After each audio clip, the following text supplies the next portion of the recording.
Namaste. If you were in a place where you didn't heal first and you tried to heal your partner's emotions, you just went through a breakup, you got ghosted, and you don't feel good about yourself, then this video is for you.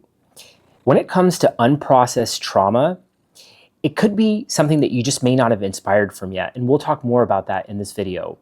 I'm Dhruva, MD, a practicing board-certified family doctor, and I've been getting emails from people, and I've seen so many patients in my career, and I just thought that I would make a video on this because some of the comments from the emails and my patients are the same. I didn't want to feel abandoned, so I tracked her moods more than mine. When it comes to healing yourself, when it comes to understanding and accepting yourself, the process could take several years. And if you don't understand yourself, you're going to obviously try to fix and control other people. A lot of the times when people try to control their emotions, they lose control of their environment and try to control others. I became emotionally responsible for her because I never learned how to regulate myself. I became emotionally responsible for her. Imagine that. You feel that it's your duty to help other people. Trust me, I've been there before. And I just went through a breakup recently and got ghosted. Nothing happened. There was no argument. There was no back and forth, no bad text messages, just a ghost. And I'm thinking to myself, what did I do in this situation? I even reached out and said, look, if there's something that I did, I would like to be held accountable. I want to accept it and I want to embrace it. I pay coaches. I have been through coaching programs. I have a mindfulness-based stress reduction certification. I pay therapists. In an emotional, intimate relationship, if you can tell me what I can do to improve on myself, I would appreciate that. Maybe some of that stuff was too intense, but it definitely didn't come across as controlling. But before I would have said, look, if you don't fix yourself, if you don't control yourself, then this relationship is over. And all of that stuff is narcissistic behavior. It's condescending, lack of empathy, and trying to control and an excess need for admiration. Narcissistic behavior is not a bad thing. Do you want to be the best version of yourself? Well, that's narcissistic behavior too. What you want to do in these situations, and that's why I'm trying to help people understand that you don't want to emotionally regulate yourself. You don't want to talk to a bunch of people that are blaming others either. I kept him calm so I wouldn't have to face my own chaos. I kept him calm. I said that you need to do this. You need to take care of yourself because I didn't want to accept what was going on in my mind, in other words. I walked on eggshells just to avoid rejection. I would just say, look, you know what? Things are going to get better. Don't worry about it. I'm going to do this. You do this, and then we'll both change together. And what you're doing is you're walking on eggshells, hoping that this other person doesn't reject you. And I've done this in plenty of my previous relationships. And that's when I just said, look, I have to develop a relationship with myself.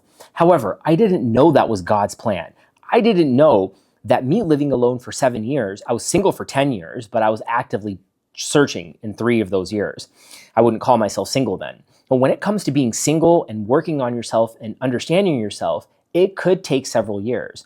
And eye movement desensitization reprocessing, which Mind Hygiene heavily draws from, could help you, and we'll talk more about that. Here's some other comments. I wasn't choosing peace. I was avoiding triggers. I thought emotional control was maturity, but it was just fear. Imagine that. You thought that emotional control or regulation was maturity, but it was just fear. What's the fear? The fear is what you would call exposing yourself, creating awareness on what you're thinking, writing it down though. There's no confusion because in the practice of mind hygiene, we don't talk to a bunch of people. We don't ask a bunch of people for advice. Matter of fact, you don't take my advice. You just try to inspire from it and you write it down over and over 100 times to see what it is exactly that you're thinking. And when you can use your mental faculties to your advantage, instead of trying to fight and control them, you can be the next best version of yourself. I didn't heal, I adapted. I mirrored him so he wouldn't leave. I never felt like myself, and I didn't let her feel like herself either. Imagine that. You don't feel good about yourself, so you want to put other people down. Once again, narcissistic behavior is condescending. When you have nothing good to say about yourself, then how are you going to say something good about somebody else? There was a time that I was living in my apartment. When I say I'm single living alone, my pets are here. My Persian cat, Ajay, oh, look at him. He's so handsome. And then my Havanese Yorkie, Suarna. Spokey, my domestic short hair, somewhere else all the time. But look at my kitty. Isn't he so cute? Look at him. He's so handsome. What happens is that when you are living alone like this, you want to know what you're thinking. What I did was I wrote down every single gosh darn thing that I was thinking in 24 hours, second for second on a Saturday. I was like, you know what? I think that I'm destined for something good, but I'm too stupid for that. Nobody will believe me. I have no conversions. You know what? Sometimes I'll get some likes on my videos. Sometimes I won't. I don't think people like me. You know what? I think I'm just too dumb. My dad would say that all the time, that you're just too dumb. You know, why is it that I can't be in a healthy relationship? Am I a problem? Do I not understand myself? Do I hate myself? No, I don't hate myself anymore. This is what I'm doing right now. Now, I have compassion for myself. So at least I'm working through some of these things. Hey, you know what? I work out. I take care of, hey, wait, I'm a doctor. But you know what? I wrote a book called The Dumb Doctor. I'm just really a dumb doctor. And as I started like reading all of these things, I'm like, dang, I can't believe I'm saying all these bad things about myself. Imagine if I'm saying all these bad things about myself, how do you think my experiences in life with my relationships are going to go? No, I would be doing a disservice to not only the other person, but to myself too. And that's when I knew I just needed to be single. And that journey from self-hate to self-love took me about 5 years. And during that time, I've been to many therapies: cognitive behavioral, dialectical behavioral, rational emotive behavioral, metacognitive behavioral. I have a certification in mindfulness-based stress reduction. And I was going to eye movement desensitization, reprocessing therapy for about 3 years, 2 to 3 times a month. And during that time, what really made me successful was not going to therapy. It was the writing. And I rap too. I wrote a lot of rap songs on my times in EMDR. Eye movement desensitization reprocessing therapy is designed to help you process unhealed emotional pain stored in your nervous system. A 2017 meta-analysis in Frontiers in Psychology found EMDR to be significantly effective for reducing trauma-related symptoms, even more than in some traditional therapies like cognitive behavioral therapy or just talk psychotherapy, which I don't feel is very useful. I'm the action guy. I want to know what to do. What am I going to do now? And how am I going to repeat that over and over? How can I scale that and then do it all alone? And then when I do get into a relationship, I'll have these tools in place where I know what works for me. I'll only hold myself accountable. I will not say that it's trauma. It's something that I haven't inspired from yet. As an example, when I got ghosted this last time, just a couple weeks ago, I was like, dang, this one really like stung because nothing happened, right? We didn't have like a blow up, and this is nothing against her. None of my videos talk about anybody else. It's like a patient encounter. I've been ghosted many times, so nobody will even know who it is. But some of them sting more than others, and you're replaying the text back. All of a sudden, they're just gone. I'm like, dang. And then you're sitting there thinking, but what did I do? Am I stupid? Am I dumb? Am I not good enough? And you know, even at peak level, I still ask myself these things. However, I have all of these writing techniques to say, wait a second, something happened here. Usually when something bad happens to me, something great happens later. When I went to juvenile detention when I was younger, I went to India and became a doctor. When I was doing alcohol and drugs, I became sober, and then I started helping others and understanding their journey. When I went from self-hate to self-love, I understood what it takes to be where I am. And with that said, Mind Hygiene, which is supported by medical evidence, all of these acceptance, compassion, embracing, and rational emotive techniques all have medical evidence to support them. And when you combine all of this into a simple writing process, you just write it out over and over and over again. So the action step that you can do is there's a link in the description below for a Mind Hygiene guide that you can follow along that's free. Think about it like a new workout program. It's going to take you some time. But the most important thing here is to continually write. Don't talk to anybody. Don't blame anybody.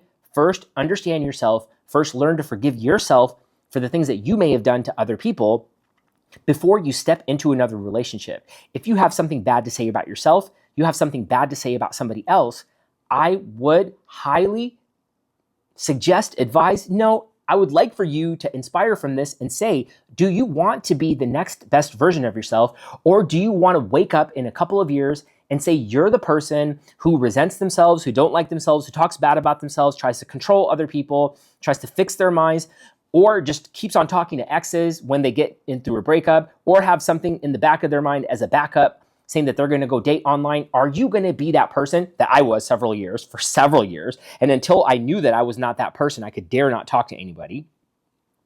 Or are you going to take some of these events and inspire from them, as I did? When this person ghosted me, I'm like, there's something here, but I'm going to feel bad though.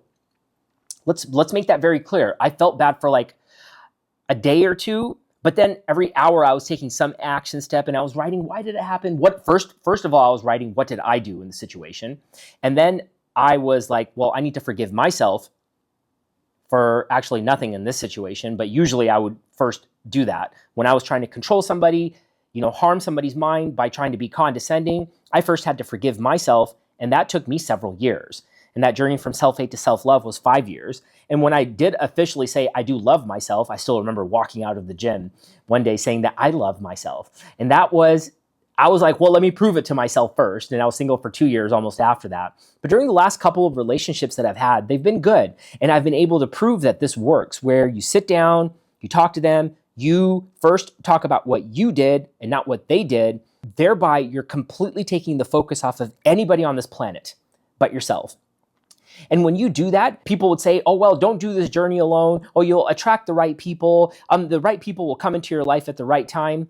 I do have a higher connection with God, and I'm spiritually very driven. And my mission is to help others believe in themselves who live alone, who have mental illness, and don't want to take medications. I'm not saying medications are bad. I am a medical doctor, but that's my mission. My vision is the money that I make from YouTube, ad revenue, sponsorships, book sales, course sales, speaking engagements, I will donate to create Mind Hygiene filtration systems in Haiti. I've been there multiple times. I want to go to Syria, Ukraine. I don't know. For some reason, I have these countries in my mind. India, I've done medical work there. I went to medical school there too. And when it comes to helping other people, I want to be able to create Mind Hygiene curriculum. I want to be able to create Mind Hygiene, mindfulness, medical centers. And when I make this money, I want to be able to donate it back because God has given me everything I need. I mean, it'll be nice to be with somebody. It'll be nice to have a companion, but I'm not going to be with somebody that doesn't share the same values. And people will call that intense. They'll call you, oh, don't work on yourself so much. Just be happy with who you are. I'm just not that person. I need something else. I got to have more, and I got to have more and more. And the more right now is the purpose is that my mom was schizophrenic. She lived with schizophrenia for 27 years, was institutionalized for 16 years, locked down, 9 years, stepped down. And she was in these walls by herself for so many years. Her suffering is not going to go in vain. I have lived alone, and God has given me the capability to go to therapy, to have a car, to have a dog, to take care of my cat, to eat whatever I want, to go to the gym, to pay for therapy. I will help others with the tools that I've developed by living alone. And I thought that I was dumb and stupid for all of those years. 7 years, I was single. 10 years, I was single.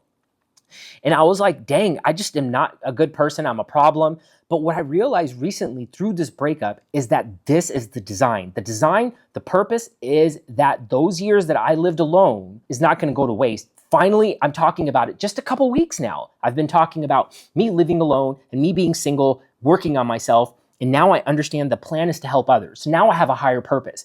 When you have a mission, vision, purpose, you can sit with yourself. You can accept yourself, embrace yourself, write it down over and over again, and have faith in a higher power that you are meant for something more. And that could be even helping just one person.